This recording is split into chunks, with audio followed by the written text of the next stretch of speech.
Para la celebración de la Pascua de los judíos, Dios, por medio de Moisés, instruyó para que 6 días antes de esta fiesta, por familia, fuera seleccionado el cordero que se sacrificaría.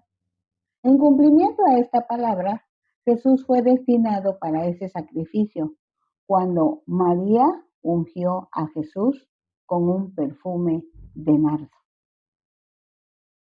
Entonces vemos en Juan capítulo 12 del 1 al 11, aunque los 4 escritores del Evangelio incluyen un relato en que cierta mujer unge a Jesús. Sin embargo, basándonos en Juan 12, dice así: 6 días antes de la Pascua vino Jesús a Betania, donde estaba Lázaro, el que había estado muerto y a quien había resucitado de los muertos. La Pascua, hasta hoy, es una fiesta religiosa que conmemora la liberación de los israelitas de la esclavitud en Egipto. Dios dio instrucciones específicas para la celebración de esta fiesta que están registradas en Éxodo 12. Se destacan los versículos 3 y 6 que dicen: Hablad a toda la congregación de Israel diciendo: en el 10 de este mes, tómese cada uno un cordero según las familias de los padres, un cordero por familia, y los guardaréis hasta el día 14 de este mes, y lo inmolará toda la congregación del pueblo de Israel entre las 2 tardes. Así que el cordero se escogía 6 días antes de la Pascua. Del 10 al 14 son 5 días. Se debe recordar que el día de los judíos terminaba a las 6 de la tarde. Dice, se comerá entre las 2 tardes, que son el final del día quinto y el inicio del día 6. Esta fiesta de la Pascua, que se celebraría entre los días 5 y 6, es en la que Jesús sería sacrificado, crucificado, como el Cordero de Dios. Entonces, el que María lo ungiera con el perfume de nardo tan valioso era el equivalente a que estaba siendo designado para ser el Cordero Pascual en bien del pueblo de Israel y de todo el mundo. Tiempo atrás, después de que Marta de Betania recibiera en su casa a Jesús, se desarrolló una gran amistad entre ellos. Por eso, cuando enfermó Lázaro y Jesús estaba a 2 días de camino, Marta y María enviaron a decirle a Jesús: tu amigo querido está enfermo. Generalmente, cuando Jesús llegaba a Jerusalén, se quedaba durante la noche en Betania. Betania era una población al lado oriental del Monte de los Olivos, a unos 3 kilómetros de Jerusalén. Era la última estación en el camino que va de Jericó a Jerusalén. El versículo 2 de Juan 12 dice: y le hicieron allí una cena. Marta servía y Lázaro era uno de los que estaban sentados a la mesa con él. Esta cena fue organizada por los amigos cercanos a Jesús, en gratitud por haber resucitado a Lázaro de entre los muertos. En ese lugar había muchas personas, entre ellos Jesús, Lázaro. Marta estaba sirviendo. En ese tiempo, las reuniones como esta cena eran una oportunidad para mostrar la hospitalidad y fortalecer los lazos de amistad y fraternidad. Dice Juan 12:3. Entonces María tomó una libra de perfume de nardo puro de mucho precio y ungió los pies de Jesús y los enjugó con sus cabellos, y la casa se llenó del olor del perfume. Una libra equivale a 0.4536 kilogramos, casi medio kilogramo. María, la hermana de Marta y Lázaro, ungió los pies de Jesús en señal de respeto y adoración hacia Jesús, pues la unción con perfume de nardo en la cultura judía se utilizaba para honrar a reyes y profetas. Nardo es la planta y la fragancia, un perfume muy caro, así que el acto de devoción de María debe haber sido un verdadero sacrificio.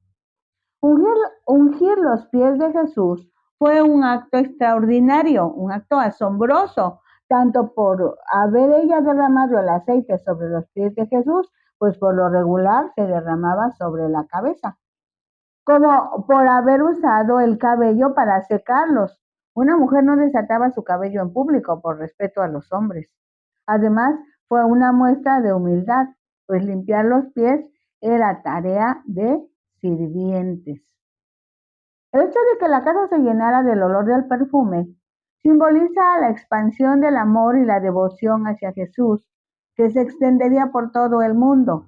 El que una mujer, en este caso María, llevara a cabo el evento de identificar al Cordero que sería sacrificado como único para quitar el pecado de la humanidad, no solo dignifica a la mujer, sino que rompe una costumbre arraigada como el que Dios solo tratara con los hombres.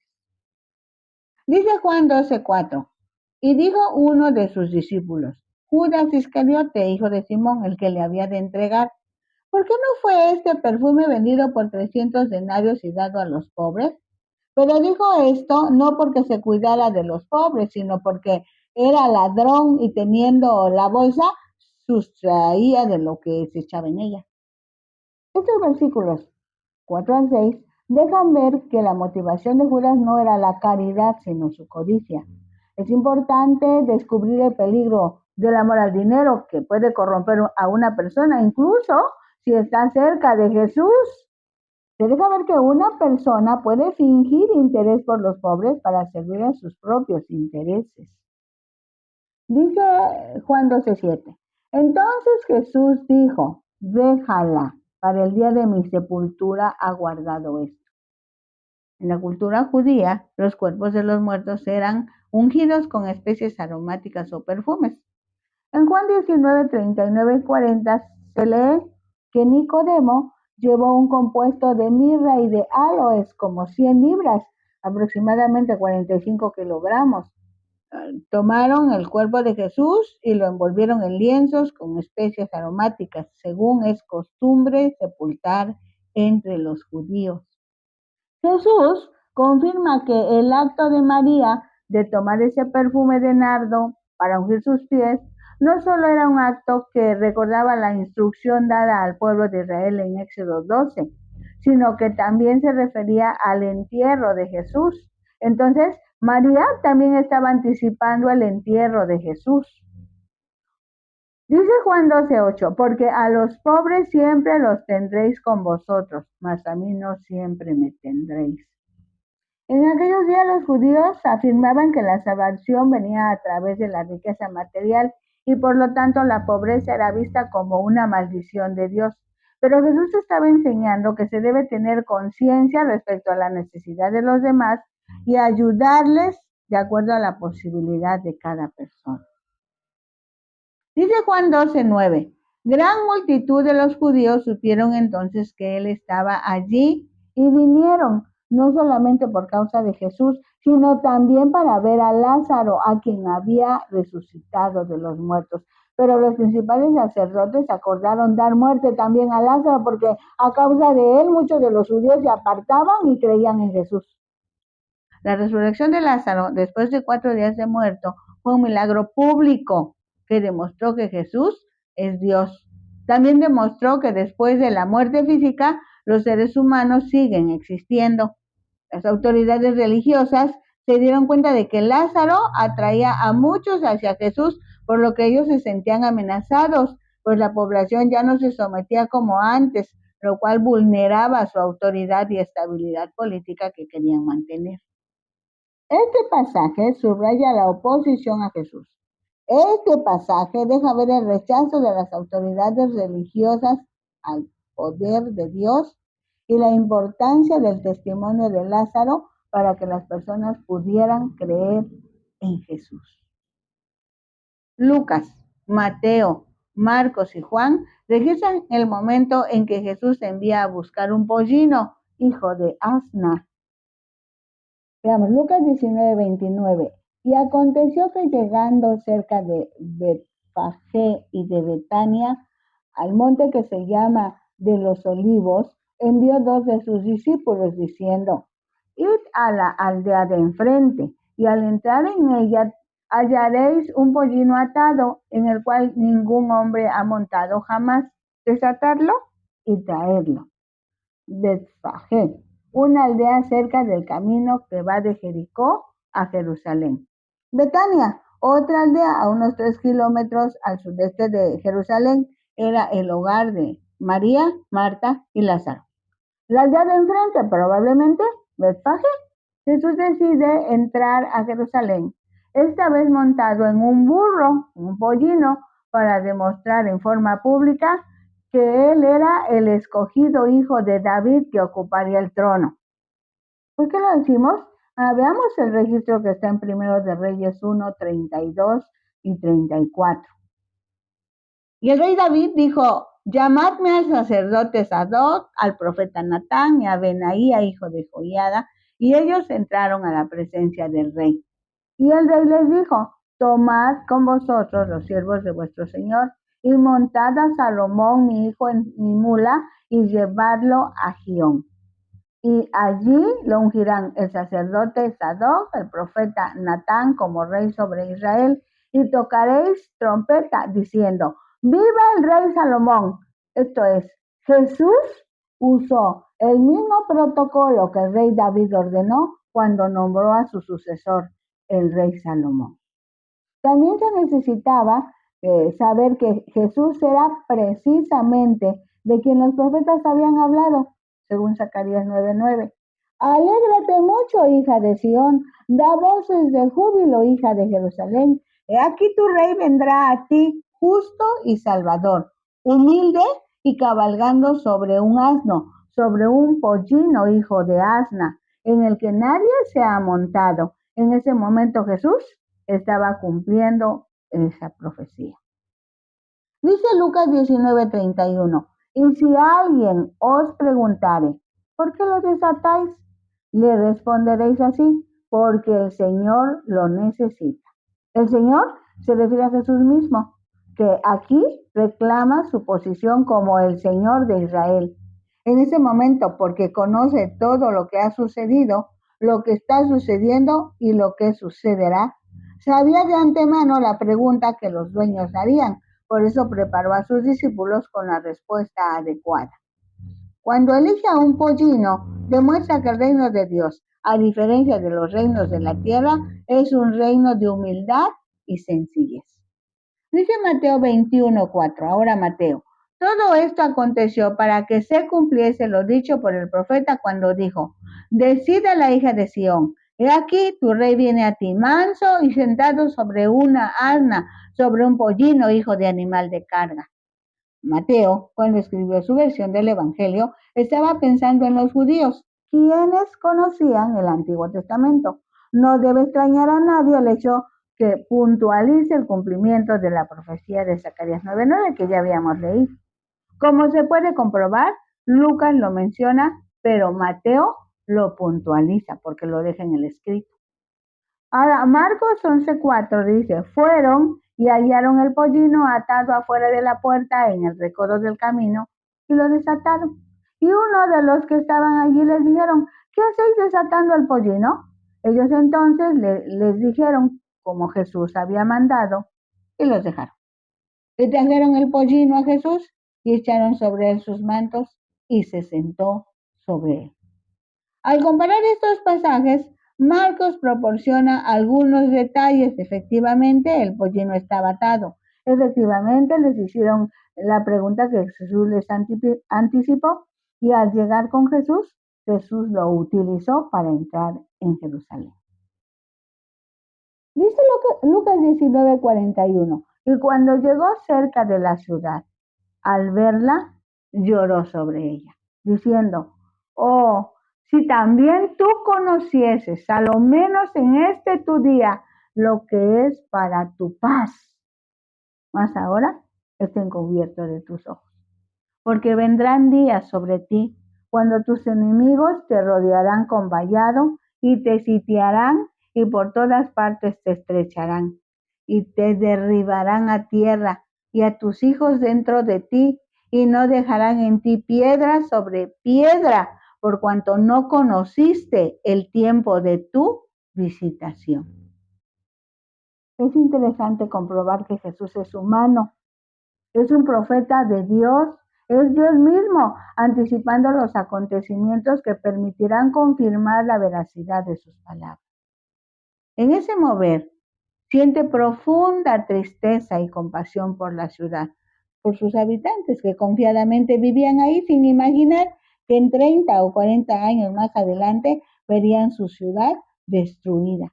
Pues en el año 70 después de Cristo sufrieron ese evento histórico de la conquista de Jerusalén y que según esta mención de Jesús fue una consecuencia del rechazo del pueblo a su Mesías. El centro de la vida religiosa y cultural de Israel es Jerusalén. No obstante, la población que habitaba esa ciudad había caído en el legalismo y la tradición, alejándose del mensaje de amor y redención que Jesús enseñaba, lo que impidió que el pueblo pudiera ver su verdadera necesidad espiritual en labios de Jesús, o si también tú conocieses. Con todo, no supieron lo que estaba pasando. No entendieron el cumplimiento de las profecías del Antiguo Testamento. Para la humanidad del siglo XXI, para nosotros, este lamento es un llamado a la reflexión sobre la importancia de reconocer y responder a la gracia y la verdad que Jesús personificó y que Dios ofrece por medio de su Hijo amado. Lucas, Juan y Marcos también describieron el cumplimiento de las profecías relacionadas con la entrada de Jesús a Jerusalén como el Mesías de Israel. Dice Marcos 11:8. Jesús entra a Jerusalén. Y Lucas 19:37 lo dice: cuando llegaban ya cerca de la bajada del monte de los olivos, toda la multitud de los discípulos, gozándose, comenzó a alabar a Dios a grandes voces por todas las maravillas que habían visto, diciendo: bendito el Rey que viene en el nombre del Señor, paz en el cielo y gloria en las alturas. La resurrección de Lázaro y la sanidad del ciego Bartimeo eran milagros recientes, pero también había milagros registrados por Juan en varias ocasiones en Jerusalén. Por ejemplo, Mateo 21:14 dice: y vinieron a él en el templo ciegos y cojos y los sanó. En Juan 12:17 se lee: y daba testimonio la gente que estaba con él cuando llamó a Lázaro del sepulcro y le resucitó de los muertos, así como en todo su ministerio en Galilea. Juan 12:12 se lee: el siguiente día, grandes multitudes que habían venido a la fiesta al oír que Jesús venía a Jerusalén, tomaron ramas de palmera y salieron a recibirle y clamaban: ¡Hosana! Bendito el que viene en el nombre del Señor, el Rey de Israel. ¿Multitudes? Se refiere a los peregrinos que habían llegado para celebrar la fiesta de la Pascua. Muchos de ellos habían oído y visto a Jesús en Galilea, pues pensaban que era originario de Nazaret. Nazaret es una ciudad de Galilea, pero realmente Jesús nació en Belén, pertenece a la región de Judea. Para ellos era una oportunidad de proclamarlo como Mesías. Se lee en Lucas 19:39. Entonces algunos de los fariseos de entre la multitud le dijeron: Maestro, reprende a tus discípulos. Él, respondiendo, les dijo: os digo que si estos callaran, las piedras clamarían. La versión del Evangelio según Lucas proporciona un dato interesante. En su desesperación, los fariseos se dirigen directamente a Jesús para que calle a sus discípulos, pero Jesús no acepta su petición. Este pasaje puntualiza que la presencia y el poder de Jesús no podían ser suprimidos por el silencio humano, que si los hombres guardaban silencio, Dios usaría la misma creación para declarar su gloria y su poder, como cuando en el Antiguo Testamento quedó registrado el momento que una burra le habló al profeta Balaam. Dice Marcos 11:8. También muchos tendían sus mantos por el camino y otros cortaban ramas de los árboles y las tendían por el camino. Y Juan 12:16 dice: estas cosas no las entendieron sus discípulos al principio, pero cuando Jesús fue glorificado, entonces se acordaron que estas cosas estaban escritas acerca de él y de que se las habían hecho.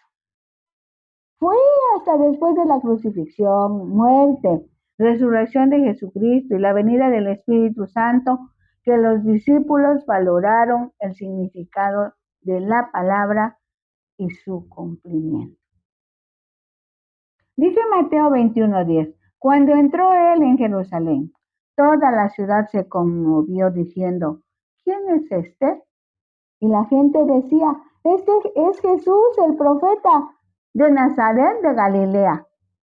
Jesús había recorrido muchas ciudades y comunidades de Palestina, haciendo bienes y sanando toda enfermedad y toda dolencia, así que era muy conocido por muchos de los que habían llegado a la fiesta.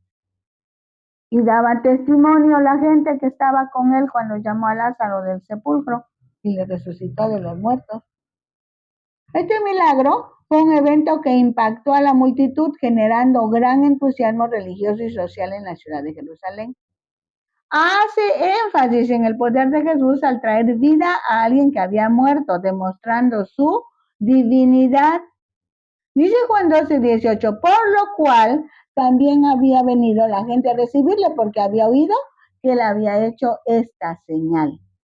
Muchos testimonios podrían publicarse en ese momento, pero uno de los últimos fue la resurrección de Lázaro en Betania, localidad que estaba a unos 3 kilómetros de Jerusalén, y lo dijimos, lo que permitía que muchas personas de Betania que fueron testigos de la resurrección de Lázaro estuvieran en Jerusalén para celebrar la fiesta de la Pascua de los judíos.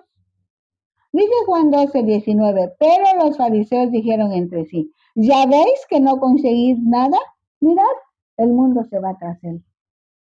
Desde el inicio del ministerio de Jesús, los fariseos se opusieron a su enseñanza y su obra. Temían perder su posición y poder en la comunidad religiosa. Por eso intentaron impedir que la gente siguiera a Jesús. Si las personas seguían a Jesús, significaba que estaba ganando seguidores y cada vez más personas creían en él y en su mensaje, provocando un cambio de vida de los que lo seguían. Marcos 11:11 registró esto. Y entró Jesús en Jerusalén y en el templo, y habiendo mirado alrededor todas las cosas, como ya anochecía, se fue a Betania con los 12. Después de su llegada a Jerusalén, Jesús fue al templo, el lugar sagrado de los judíos. Observó todo, posiblemente reflexionando y meditando sobre lo que estaba a punto de suceder. Algunos mercaderes vendían animales y otros artículos, lo que daba lugar a la profanación y corrupción en contra de la enseñanza del amor de Dios, la adoración y la oración. Difícilmente Jesús dormía en Jerusalén. Generalmente caminaba hacia Betania para descansar, él y sus discípulos más cercanos. Jesús ha iniciado la última semana de su permanencia en la tierra. Es el primer día. Ha entrado en la ciudad de Jerusalén. Una mujer lo adoró. Un pollino lo transportó. El pueblo lo aclamó. Las autoridades lo rechazaron. La pregunta es puntual y directa para ti. ¿Sí? Para ti. ¿Qué harás con Jesús? La recomendación es: reconócelo como el Cordero de Dios que vino para morir en la cruz, pero que resucitó. Vive y quiere vivir en tu corazón. No lo olvides. Cristo también te busca. Bueno, estamos en Ventana Virtual Cristiana Radio con algunos otros compañeros proclamando la verdad del Evangelio de Jesucristo. También pueden disfrutar estas enseñanzas en el canal de YouTube a nombre de Rosadela Hernández Ojeda, y en Facebook estamos como Disfrutando la Palabra. Les amamos en Cristo. Esperamos que ustedes divulguen también, porque para eso es la palabra.